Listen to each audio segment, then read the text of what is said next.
नमस्कार, मैं हूँ रंजन और स्वागत है आपका हमारे इस चैनल पर। दोस्तों, पिछले दिनों मैंने एक हास्य कविता लिखी थी जो आज आपके साथ साझा करूँगा। दोस्तों, इन दिनों हास्य के नाम पर 90% जगहों पर केवल दो चीज़ें परोसी जा रही हैं। पहला तो अश्लीलता, जिसमें अश्लील इशारे, अश्लील शब्द, अश्लील बातें, अश्लील हरकतें ये करके हास्य पैदा करने की कोशिश की जाती है और लोग सफल भी हैं। और दूसरा, किसी को बुला करके उसकी बेइज्जती करो, वहां से हास्य निकालो। इन दोनों हथियारों को बिना छुए मैं कोशिश करता हूं कि हास्य कविता प्रस्तुत करूं आपके सामने, जो कि बड़ा मुश्किल है। हास्य लिखना तब बड़ा मुश्किल हो जाता है जब आप हास्य की इन दोनों प्रचलित हथियारों का उपयोग ना करना चाहो। तो ऐसी एक कोशिश है आपके सामने मैं प्रस्तुत करता हूं। मेरी कविता का नाम है लोटे लाल। तो चलिए सुनते हैं कि नमस्कार, मुझे कहते हैं लोटे लाल, पर मेरा असली नाम है छोटे लाल। छोटे लाल तो मेरे माँ की ख्वाहिश है, पर लोटे लाल मेरे पत्नी की पैदाइश है। मैं घर में सबसे छोटा था, जब देखो तब रोता था, तब माँ ने यह नाम बेचारा मुझको छोटे लाल पुकारा।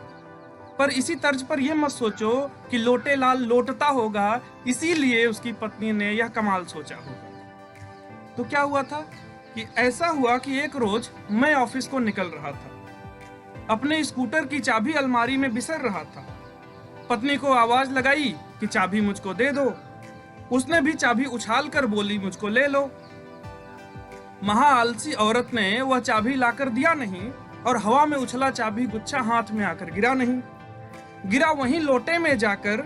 मैंने कहा निकालूं, जल्दी जल्दी हाथ डाल लोटे से चाबी पालूं। यही सोचकर मैं झटके से हाथ लोटे में डाला। चाबी आ गई हाथ में, पर अब हाथ अटक गया साला। लाख कोशिशें लाख मशक्कत लोटा हाथ से निकल न पाया। लाख कोशिशें लाख मशक्कत लोटा हाथ से निकल न पाया। उसी रोज से छोटे लाल जी लोटे लाल नाम पड़वाया। अगल बगल के लोग जुट गए, सब मेरे ही ओर मुड़ गए। दरअसल में अगर आप ध्यान से देखें अपने चारों तरफ, तो अपने गली में, मोहल्ले में, पान की दुकानों पे, पनवाड़ी के यहाँ चौराहों पे बहुत सारे ऐसे खड़े लोग मिल जाएंगे जो इस तरीके के देसी मुश्किलों में बड़े अच्छे आइडियाज प्रस्तुत करते हैं। दरअसल उनके पास और कोई काम नहीं होता है। ये वही लोग होते हैं जो जेसीबी की खुदाई घंटों घंटों देख सकते हैं, उसमें तरह तरह के आइडियाज उसको दे सकते हैं ड्राइवर को। ये वही लोग होते हैं जो अगर पेड़ों पे कहीं सांप दिख जाए तो घंटों घंटों वहाँ खड़े होकर अपने विचार प्रस्तुत करते हैं कि अब क्या किया जाना चाहिए। तो ऐसे लोगों की एक बड़ी जमात है और ये अब हमारी तरफ आने लगे।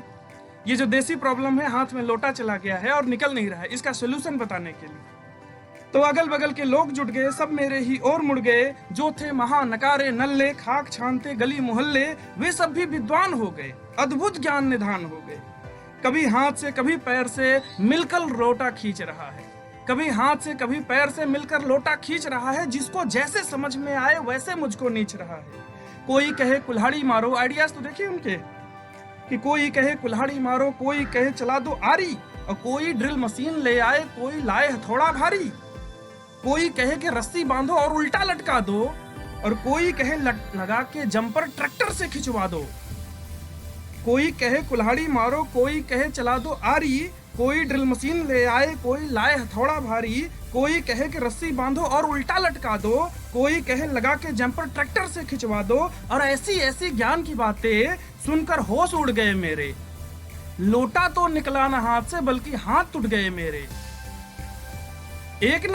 एक ने तो हद ही कर दिया कि एक ने बोला, जब तुम बूढ़े हो जाओगे हाथ चिचुक जाएगा, तब लोटे से हाथ तुम्हारा खुद ही निबुक आएगा। और सुनकर आपा खोकर मैंने लोटा लगा हाथ दे मारा। सुनकर आपा खोकर मैंने लोटा लगा हाथ दे मारा। अपनी पत्नी का गुस्सा भी उन्हीं महाशय पे दे उतारा। उसी मार में मेरे हाथ से लोटा निकल गया। मैं कृतज्ञता से भर आया, गुस्सा पिघल गया।